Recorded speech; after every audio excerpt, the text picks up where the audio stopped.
Now you paid good money for this steak. It's a New York strip. Don't ruin it. If you listen to me, your money will be well spent. Matter of fact, I may charge a commission.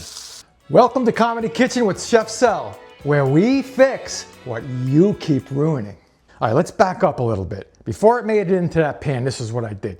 Had it in the fridge, took it out, got it to room temperature, then I gave it some salt, about a teaspoon on each side, kosher salt. Then I put it back in the fridge for about a half hour. I took it out. What happens then is inside the fridge, the salt brings all the moisture up to the top again. But in the meantime, it sends it all throughout the piece of steak.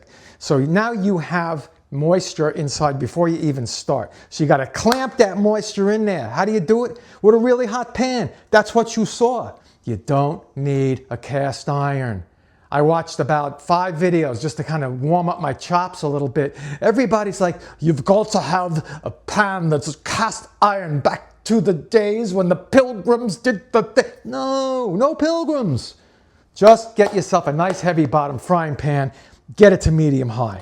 And before these things go on the flame, very light coat of olive oil. Our sponsor, Watery, is in Walmart, but it might as well be in the top gourmet stores. Unbelievable stuff for the price. Thank you, Watery, for being our sponsor. So let's get this stuff lightly oiled on all 4 sides. And we're going to resalt it. Another half a teaspoon will be fine. Use the back of your hand. You don't want to wet this part of your finger because you're going to be using it for things. See, I got to use my palm to turn them because I'm smart. I'm not smart. I just know what I'm doing. That's the scoop. So now you got moisture inside. You got salt on the outside. I got my mushrooms waiting. We'll get them done soon. So let's now pick it up to where I splash the heck out of them. I love that part. Well, thanks, Chef Sel. I'm getting a nice hard crust on this thing while you are dilly-dallying with the audience. Now, I have it in here for about a minute so far. It's on a medium high, and the crust is already building on the other side, which you will see. If you touch it before it's ready, you and I are throwing the hands. I'm telling you, we're throwing the hands. Do not touch it. When there's something to show you, I'll show you. I'm going to flip it, and you're going to be like, oh my God, I can do this. And you can do this. Now we're going to flip it. You see that crust? See if we can get it closer. Look at that. That's the crust, folks. That's juicy. That represents juicy, is what that is. And tender. It's a tenderizer. Let's get the other side just like that, and I'll show you that too, and we'll be done. You want to go 120 on your thermometer. And there we go, on 120. Take it off the heat. All right, let's put it on a dish. Look at the crust, folks. Can you hear that?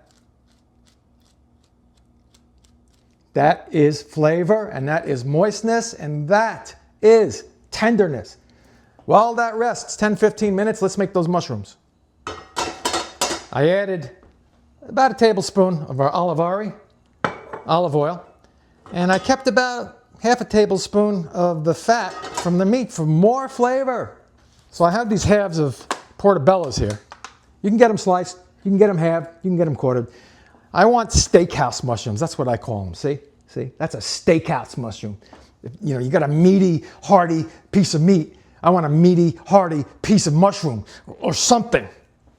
Let's let this get hot, and we're going to pour these in, salt and pepper, and maybe a little bit of garlic. We're about ready, so let's get them in there. Oh yeah, I hear a sizzle already. Now try to get them all touching. Don't do this by hand, please. I am a professional. And I have backup hands in the closet. Perfect. I'm not going to salt them yet. I'm just going to get them brown and start them cooking. So stick. So the mushrooms are coming down. As you can see, nice and browned. I like them like this. A little bit chewy on those mushrooms. And look at all the water that they throw off. Wow. When you get that much water, you know it's time. Keep it on a low flame, throw in a little garlic. 3 cloves. I just peeled them and smashed them, that's all. Mix it all together. Have that low flame going. We don't want to overcook the mushrooms either. And now, of course, a little bit of salt. Teaspoon at a time is fine. And if you're not peppering your mushrooms, we're going to have to talk. About 1/4 teaspoon. It seems like more, but it's a machine. You know, what does it know? Stay tuned for the plating. Very important that it looks good. You eat with your eyes first. Ooh, I like that. Let's watch. We are ready to show you what we have done here, folks. Like butter, I tell you. Perfectly cooked. Check that out. Perfectly cooked, ladies and gentlemen. Medium rare for me. I mean, you can't get much better than this. And this crust was the winner. That causes, see the juiciness in there? That's never going away, folks. So when those mushrooms are done, let me show you a nice little presentation. You see that? That's dinner done right.